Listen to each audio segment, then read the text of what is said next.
Boa tarde, eu sou Marcelo Salgado, sou psicólogo, sou moderador também do Facebook da Procura da Ela, Associação Procura da Ela.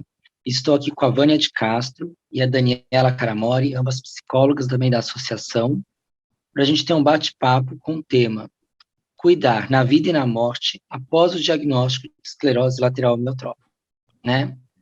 E um pouco esse tema a gente trouxe para essa nossa conversa a partir do que surgiu no grupo, né, lá do Facebook, onde muitas pessoas têm trazido a situação do paciente que recusa o tratamento, recusa a doença em si, recusa o diagnóstico da doença e recusa o tratamento, né? E eu queria que a gente conversasse um pouquinho sobre isso, Vânia, um pouquinho sobre isso, Daniela, porque nessa recusa do tratamento inclui desde as situações mais, digamos, invasivas, como a traqueostomia, ou a gastro, mas também inclui o cuidado, simples cuidados mais básicos, né? Como, por exemplo, o momento do uso da cadeira, o momento de usar ou não a fralda, o momento de tomar um remédio para uma dor, às vezes a consulta ao médico, o paciente também está negando. E isso causa uma angústia muito grande nos familiares e nos cuidadores, e eu queria que a gente conversasse um pouco sobre isso, né? Porque quando chega no grupo, é sempre um desabafo muito urgente, né? Com uma urgência, uma demanda de resolução, e eu queria que a gente conversasse um pouco sobre esse momento, o momento do paciente em negação das situações que trariam conforto até certo ponto, né? Mas também ele nega isso, né? Tanto a tráqueo, a GTT, a fralda e outras situações de cuidado e de tratamento. Uhum. Num primeiro momento, essa negativa dos cuidados provoca uma angústia muito grande em todos, tanto no paciente, quanto nos familiares, nos cuidadores, nos profissionais também. Por quê? Porque geralmente nós desejamos o quê? Uma vida qualificada para a pessoa, né? Com todos os cuidados necessários. E quando o paciente não deseja esse cuidado, a situação fica muito complicada, porque às vezes é muito difícil a gente conseguir se colocar no lugar da outra pessoa e respeitar esse pedido que vai contra o nosso desejo, né? Então, num primeiro momento, é colocar-se no lugar do outro, tentar ver os motivos que o levam a dizer que não quer a fisioterapia, não quer a nutrição, o tratamento da nutrição, não quer fonoterapia, nada, nem medicação às vezes, né? Entender o que está por trás dessa expressão. O que será que ele está querendo dizer para a gente com isso, esse paciente? Então, num primeiro momento, seria a preocupação com o paciente, mas, na verdade, conjuntamente com os familiares, né? Os dois lados estão imbricados o tempo todo, né, Dani? Sim. Na verdade, eu acho que o que você fala, né, esse entendimento, ele é importante, primeiramente, por quê, né? Quando a gente fala de olhar o ponto de vista do paciente, o ponto de vista, né, do familiar, lógico que a gente vai priorizar, primeiramente, o desejo, né, da pessoa que está vivendo com ela. Porém, eu acho que quando a gente faz alguns acordos, quando a gente tenta entender o que de fato faz ele negar os tratamentos, qual é o desejo dele, eu acho que isso entra um pouquinho na questão da comunicação, né, de como a gente lida com esse processo, né, porque é doloroso para o familiar, é doloroso para o paciente, mas a gente precisa ter como é que se diz? Um meio termo, né, de tentar olhar esse sofrimento do paciente, mas também o sofrimento de quem cuida, né, porque, na verdade, quem cuida também ama a pessoa, né, e sabe que ela está sofrendo. Eu acho que, assim, Vânia, com toda a experiência que você tem aí com os pacientes, Eu acho que talvez você pudesse elucidar alguma situação na qual o contexto do psicólogo intermediando esta conversa, né? Eu acho que isso é algo que a gente precisa ter muito claro, né? Porque é o que vai ajudar tanto a família como o paciente a ter um entendimento mais claro, né? Então, acho que talvez elucidando alguma questão, alguma coisa que você já vivenciou, né, na tua experiência, né? Porque você atende muitos pacientes, né? Então, acho que primeiro a gente podia olhar um pouquinho o ponto de vista do paciente, né? Uhum. Sim, Dani. Marcelo, quer colocar alguma coisa? Não, eu achei interessante a questão da comunicação, porque eu fico pensando também em como foi recebido esse diagnóstico, né? Uhum. Se foi recebido como uma sentença de morte e apenas isso, obviamente, tudo que for oferecido vai parecer não ter sentido, né? Porque, né? Se é esse o prognóstico, é isso que só isso que é mostrado, então eu penso nisso, né? Como que é passado essas informações também. A gente sabe que tem o tratamento, mas que o tratamento causa alguns incômodos, não é um tratamento fácil, né? Ninguém pode dizer que uma tráqueo é algo fácil, mas ela tem um objetivo, né, no tratamento. Então, eu fiquei pensando um pouco nisso, mas eu acho que ilustrando, né, ficaria muito mais interessante. Uhum. Olha, muitos pacientes aceitam a doença. Às vezes tem pessoas que não acreditam nisso, né? Fala, não é possível alguém aceitar uma doença como ela. Mas essa aceitação vai depender muito da vida do paciente anterior, no que ele acreditava, como era a vida dele, como era a relação dele com a família, com os amigos, com o trabalho, né? Vai depender muito disto. Depois, essa colocação do Marcelo sobre como foi dado esse diagnóstico, né? Então, são situações extremamente delicadas. No caso do diagnóstico, é importante que seja dado com todo o afeto e apoio, suporte possível.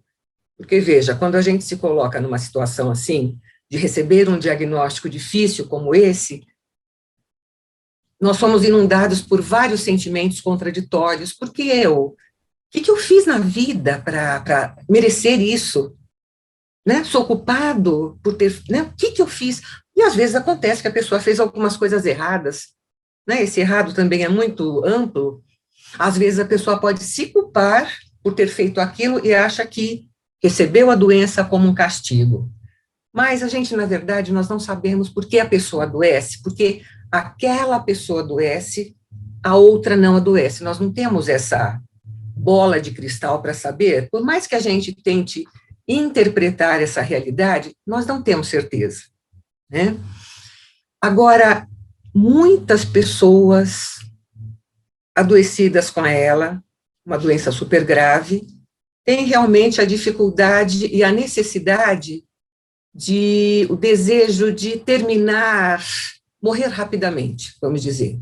Então, isso está por trás de toda a negativa, pode estar por trás, né? A gente afirma, mas às vezes bota algumas interrogações.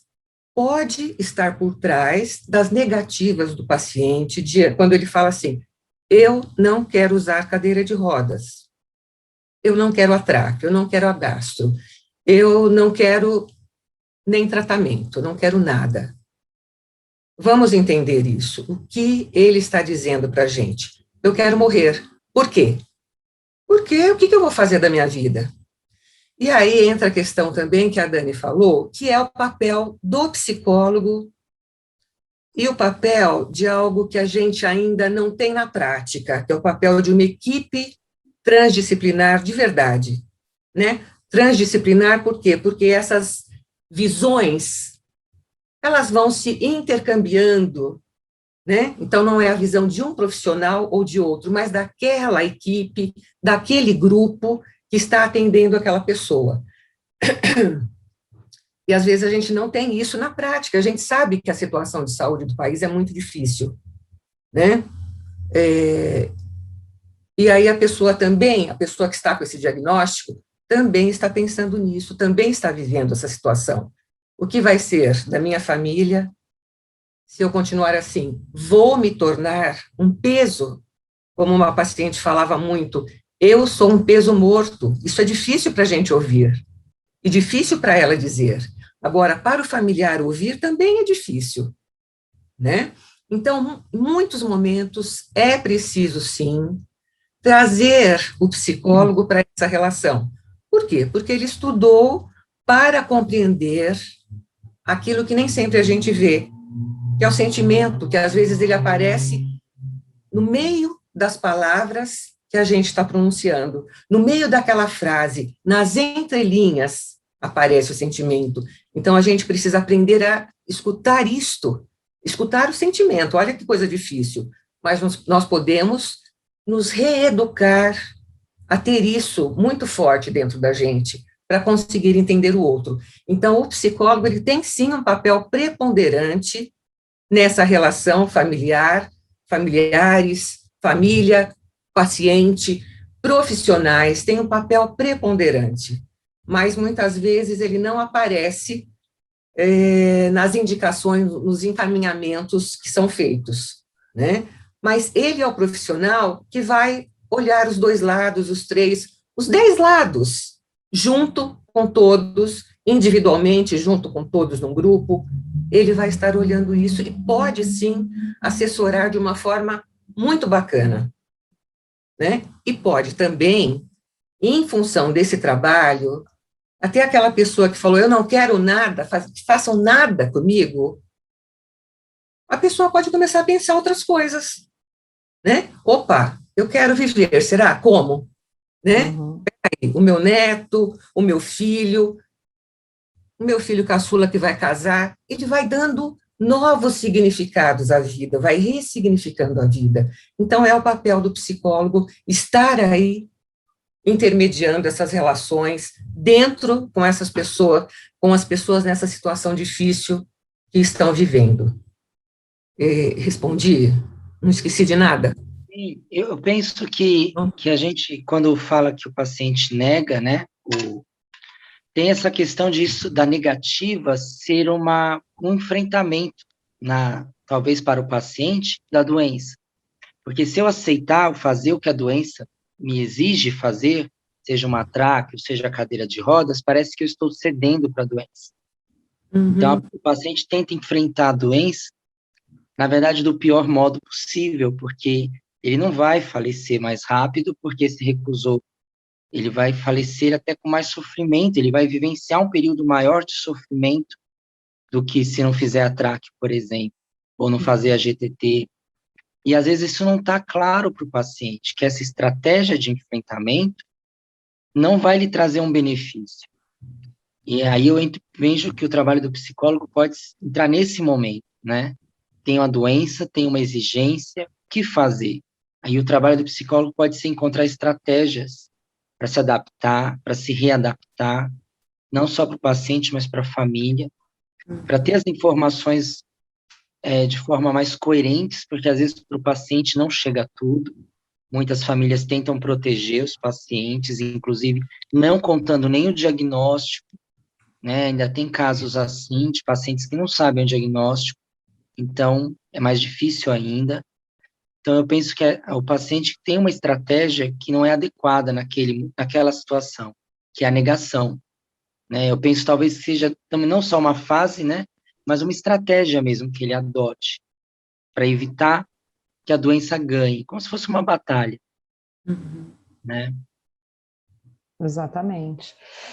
Aí eu acho também, né, que entra uma questão que é assim, o fato de não ter uma estratégia adequada, né, para lidar com todo o sofrimento e com todas as mudanças que acontecem, né, e como você mesmo disse, Marcelo, às vezes a pessoa acha que aceitar os tratamentos ou todas as exigências, né, que supostamente são impostas como garantia de uma sobrevida com qualidade, talvez tenha mesmo esta imaginação, né, de que eu estaria me entregando para a doença, quando na verdade eu acho que assim, existe uma rotina que é uma rotina real versus a rotina ideal, né?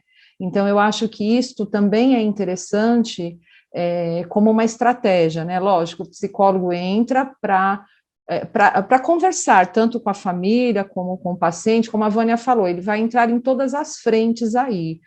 Mas eu acho que o mais importante é que cada um tem uma história, né? Cada um tem uma vivência, cada um tem uma forma de lidar com aquilo que apresenta no momento, né? Que é uma doença. Então, o fato de estipular esta rotina, eu acho que ela também ajuda, né? E isto é através de uma conversa mesmo com a família. Então, assim, o que eu não gosto, o que eu gosto, como eu quero.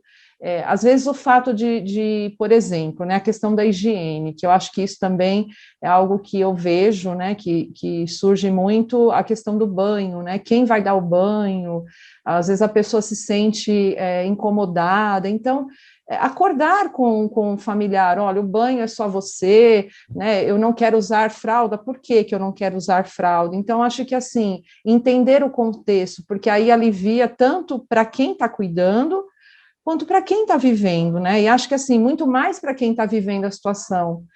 E o que a Vânia falou, né, que quando a gente se coloca no lugar do outro, para entender, né, o que exatamente aquela negativa quer dizer, eu acho que a gente consegue construir uma rotina muito mais suave, muito mais tranquila, né? Então, acho que este entendimento é importante.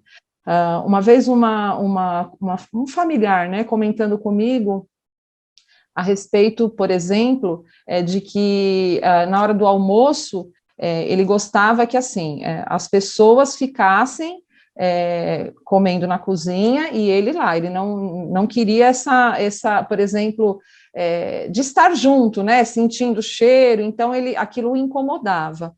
Mas ela achava triste, né, porque ela dizia, bom, mas a gente vai comer, você vai ficar no quarto, então aquilo incomodava. E aí o que ele disse, né, que ele sentia-se mal, porque trazia a família, né, desconfigurava aquela coisa de sair da mesa para estar todo mundo junto, então ele se sentia assim, como se ele tivesse repartindo as pessoas, né, e aí quando houve esse entendimento, né, de que para aquelas pessoas aquilo não dizia nada, que muito pelo contrário, eles gostavam, né, queriam ficar juntos, então foi um alívio, eu acho que aí conseguiram se reunir, né, ter esse momento agradável, mas quando não se entende, então fica aquela, né, às vezes o familiar pensando uma coisa, o paciente pensa outra, e não se chega num... Então, acho que é isso, né, entender exatamente como é para o familiar, como é para o paciente, e como é que a gente reorganiza tudo isso. Acho que isso é o mais importante. Como contrabalancear, né? Se a vida vai tirar tanto, o que a gente vai oferecer para que o paciente queira viver, tenha vontade de viver? Porque eu vejo assim, nem sempre a vontade de morrer é sinônimo de uma patologia mental grave. No caso do paciente de ela, é uma lucidez do que vai acontecer, do que está acontecendo. Ele tem noção do que vai acontecer. O que a gente vai oferecer, então, para essa pessoa tão lúcida, que vê, às vezes, a vida se esvaindo do próprio corpo, né, conforme os movimentos vão sendo perdidos? Ele tem essa sensação real, né, de que a vida está indo embora, de certa forma. Porém, com uma lucidez tão grande para perceber isso, o que vai ser oferecido? Que vem através das conversas, né? Vai participar do almoço, ou não vai participar, vai poder continuar escolhendo as suas roupas, vai poder continuar escolhendo o que quer assistir na TV ou não, para ele não virar uma peça, né, uma mobília da casa. Eu acho que esse é um sofrimento que o paciente tem, né? E a comunicação é que vai indicar isso para a gente, né? Sabe um ponto que eu achei importante, que acho que eu falei, acho que nós três falamos, que é a questão da empatia, né? Que é o colocar-se, vamos dizer, de uma forma mais comum, colocar-se no lugar da outra pessoa. O sentido é esse mesmo, né? Mas tem umas explicações mais bonitas, profundas. Mas a empatia é aprendida a ser empático, um ser empático. Ela é aprendida. Então, vamos supor, eu não sei, não sei o que é isso, eu não sei ser uma pessoa empática, eu não sei, não consigo me colocar no lugar da outra pessoa, mas eu posso aprender. Da mesma forma, os pacientes e os familiares e os profissionais também podem aprender muito nessa relação que travam com as pessoas, né?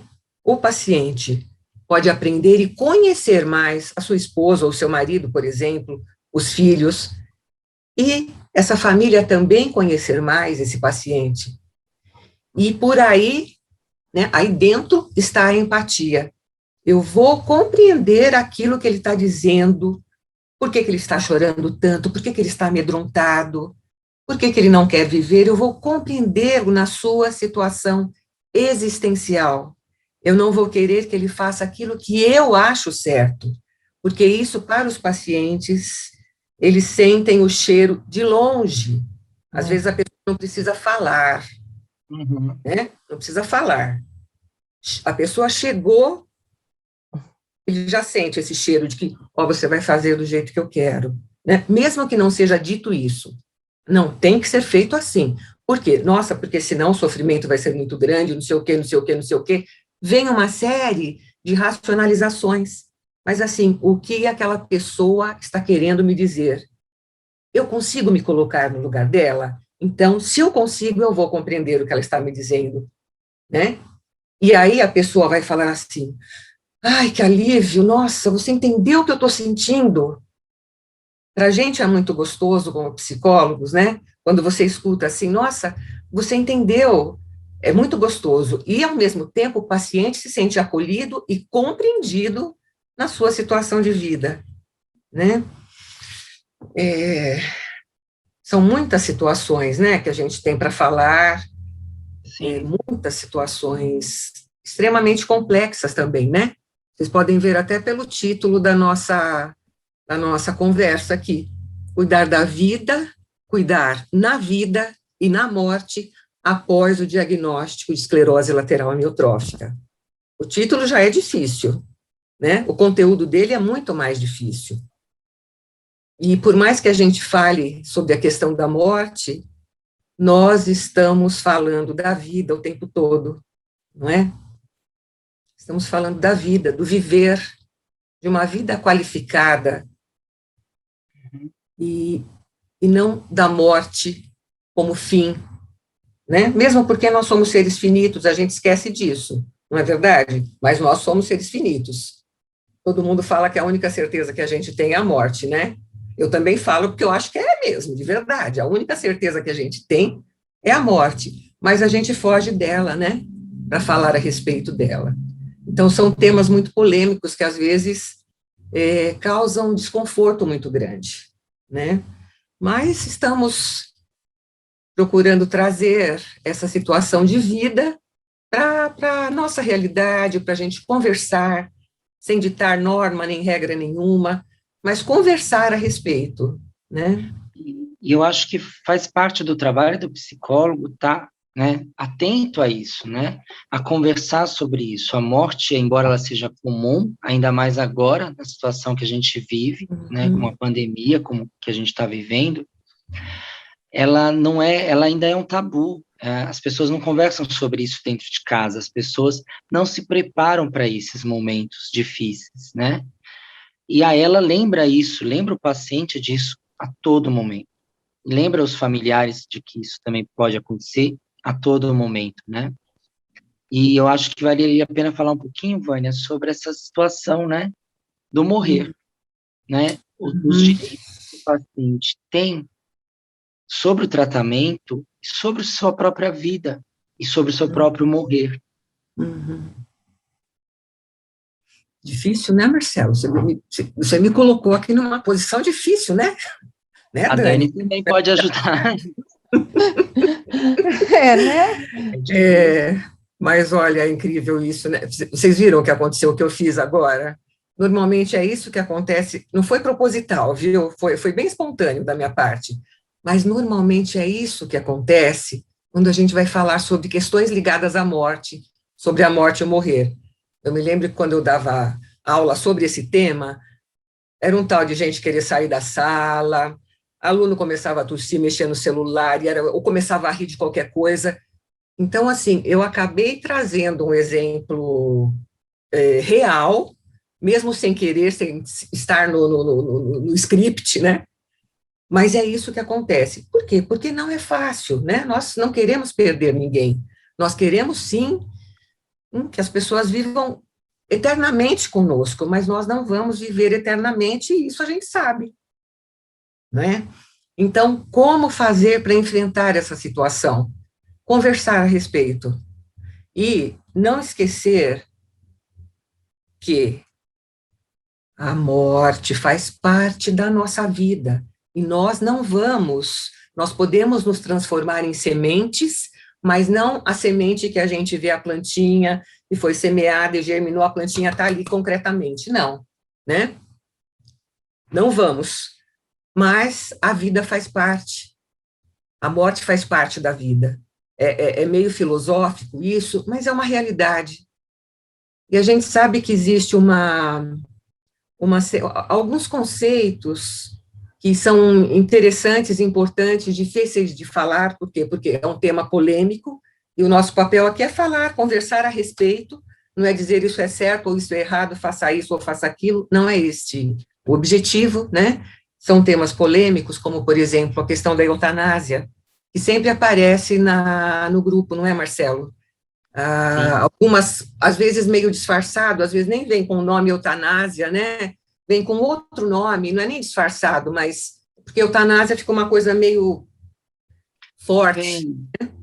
Os pacientes trazem, às vezes, que quer fazer suicídio, ou quer entender como funciona o suicídio assistido, como que as pessoas têm isso, e poucos são os pacientes que conseguem verbalizar isso no grupo, porque rapidamente tem o julgamento moral que acompanha essa situação, e às vezes ele procura o grupo porque a família não acolhe essa fala dele. Não quer dizer nem que ele vá fazer qualquer coisa, mas ele só está externalizando um pensamento, mas já não é acolhido ali, né?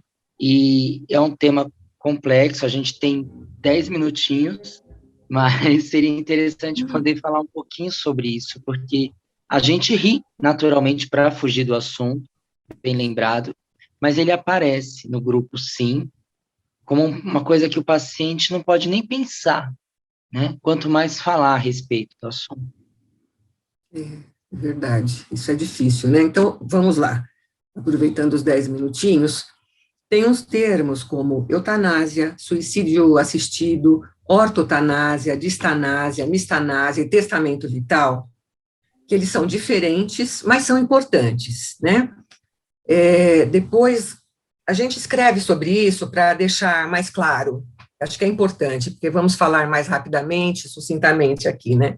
Então, a eutanásia, o que é? É a abreviação da vida, que a pessoa pode estar com uma doença muito grave e ela não quer viver mais, então ela pode praticar a eutanásia. A coisa não é tão simples assim, por quê? Aqui no Brasil não existe.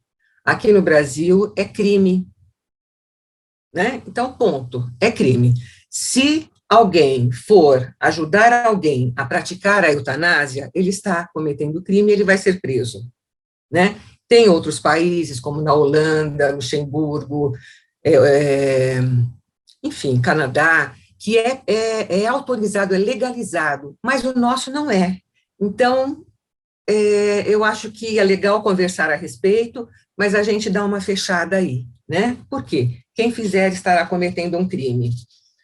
Agora, a gente tem a questão também do suicídio assistido, que é o quê? É um suicídio, ou seja, a pessoa vai tirar a própria vida, mas alguém vai estar assistindo, ou seja, um profissional de saúde vai dar uma dose que é letal de uma medicação para ser injetada ou via oral, né? E para a pessoa morrer, que esse é o objetivo dela. E é suicídio por quê? Suicídio assistido por quê? A pessoa mesma vai fazer isso com ela. O profissional vai estar assistindo. No caso da eutanásia, é o profissional que aplica a dose da injeção do medicamento, né? E veja, mesmo nos países que é permitido, é legalizada a eutanásia e o suicídio assistido, isso é feito a pedido do paciente, né? Ponto. Qual é o outro mesmo? Ortotanásia. Ásia, né? Distanásia é uma coisa muito grave entre a gente, que acontece muito, que é a obstinação terapêutica, né? Distanásia. Tanásia está ligado a tânatos. Tânatos é morte, né? O prefixo diz é disfuncional. Então, sempre quando a gente falar tânatos é morte, está ligado à morte, né? E a distanásia é aquela coisa assim que a gente vai usar, o médico vai usar a tecnologia, os familiares vão pedir, e aí vai até as últimas consequências, sendo que a pessoa talvez até nem esteja querendo viver mais, mas ela está sendo mantida por meio de aparelhos, né? E isso é uma coisa muito grave, que isso eu acredito que a gente precisa lutar, sim, contra, né? Porque, ou pelo menos, ao menos discutir, ao menos conversar. Eu lembrei do tabu que o Marcelo falou, e a verdade. Ao menos conversar, não vamos nem lutar por nada agora, vamos conversar apenas. Outro conceito é a ortotanásia, né? Então, tanásia, tânatos, morte, então seria uma morte correta, ou seja, a pessoa vai morrer no tempo dela. Ninguém vai prolongar ou antecipar, né? É o tempo dela. A pessoa vai ser cuidada como precisa e deve ser cuidada até o último momento da vida, mas no tempo da vida dela, chegou o final, né? Isso normalmente a gente fala, e são para pessoas que estão com doenças graves, né? Como ela, por exemplo, né? No caso de outras pessoas, pode acontecer apenas um suicídio comum, né? Mas a gente fala muito essa questão porque existe essa possibilidade, sim, de se morrer no momento que é o momento, né? Tem outro tipo de morte, que eu diria que também é muito grave, que é a mistanásia. A mistanásia é a morte social, ou seja, por falta de saúde pública, a pessoa morre, né? Por falta de recursos de saúde pública, a pessoa morre porque nem convênio ela tem. Então, é a morte social, que, de alguma maneira, acho que a gente está vivendo isso hoje, né? Uhum. Muitos estados, muitas situações, muitos lugares, nós estamos vivendo isso. Aqui no Brasil mesmo, né? Uhum. Porque a pessoa está morrendo por não ter condição nenhuma de se salvar, de manter a saúde, que é um direito constitucional de todos, né? Aí eu vou falar, por último, do testamento vital, que é um documento, vamos dizer, é um documento que faz parte das diretivas antecipadas de vontade. Então, é um documento, as diretivas antecipadas de vontade são vários documentos. O testamento vital é um deles e muito importante, que é exatamente o lugar para se falar o que eu quero e o que eu não quero quando eu estiver no final de vida, ou se eu tiver uma doença grave, ou se eu não tiver doença grave, pode ser agora. Eu quero, se eu sofrer um acidente, eu não quero ser ressuscitada.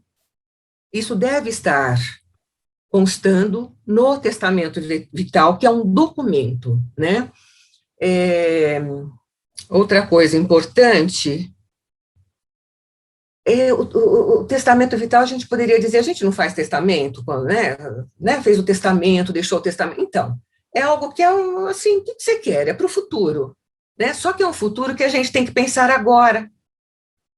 Por quê? Porque a pessoa precisa estar em plena consciência da sua vida, das suas coisas, do que ela quer, ou seja, plena capacidade mental para fazer um documento assim. E aconselha-se que esse documento seja feito com a ajuda de um profissional médico, não que ele vá determinar o que deve ser feito, não, é a pessoa que vai determinar, ou o paciente, mas porque tem termos técnicos, termos adequados para serem colocados. E também de um advogado. Pedir para um advogado fazer uma avaliação, porque também tem todo um palavreado específico do mundo jurídico que às vezes a gente não consegue. E para que isso seja válido, é importante que esses dois profissionais façam uma avaliação e ajudem a pessoa nesse sentido, né? Tem uma coisa bem legal que ainda está projeto de lei engavetado, tá? Está engavetado ainda, que é Registro Nacional do Testamento Vital, o RENTEV, mas ainda não é lei, né? Ou seja, imagina, eu quero fazer o meu testamento vital, vou por onde? Vou dar para a Dani e para o Marcelo guardar uma cópia para mim, com certeza, né? Por quê? Porque são pessoas próximas a mim. Mas, imagina que legal se eu tivesse um lugar que eu pudesse colocar ali. Agora, usando a tecnologia, fica mais fácil. Então, é um documento que aí eu fui para o hospital tal. O médico vai procurar no RENTEV se existe o meu testamento vital ali ou as minhas diretivas antecipadas de vontade, né? Mas não existe. Isso também precisa de muito trabalho ainda, né? Quem quiser saber um pouco mais sobre o testamento vital, entre no site da doutora Luciana Dadalto, testamentovital.com.br. Tem muitas informações, muitas orientações, e a gente não precisa esperar adoecer para fazer o testamento vital, né? Nós podemos fazer o testamento vital agora, né? E ele tem que estar registrado, né? Em cartório. Entendi, Marcelo. Tem que ser registrado no cartório, né? Então, se tivesse o RENTEV, não seria necessário. A rigor, pelo que a Luciana fala, não é necessário registrar no cartório. Mas, como a gente sabe que a gente tem uma série de problemas aqui no país, eu ainda penso que é preferível, sim, fazer esse registro.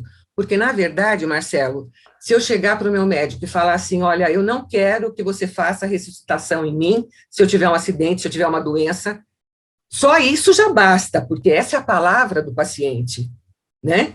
Só isso basta. Ou eu falei, por exemplo, para a moça que trabalha em casa, não quero que faça nada. A palavra dela basta, porque eu falei para ela, né? Agora, para evitar problemas, ainda penso que é preferível realmente registrar em cartório. Mas, pelo que eu saiba, não é obrigatório.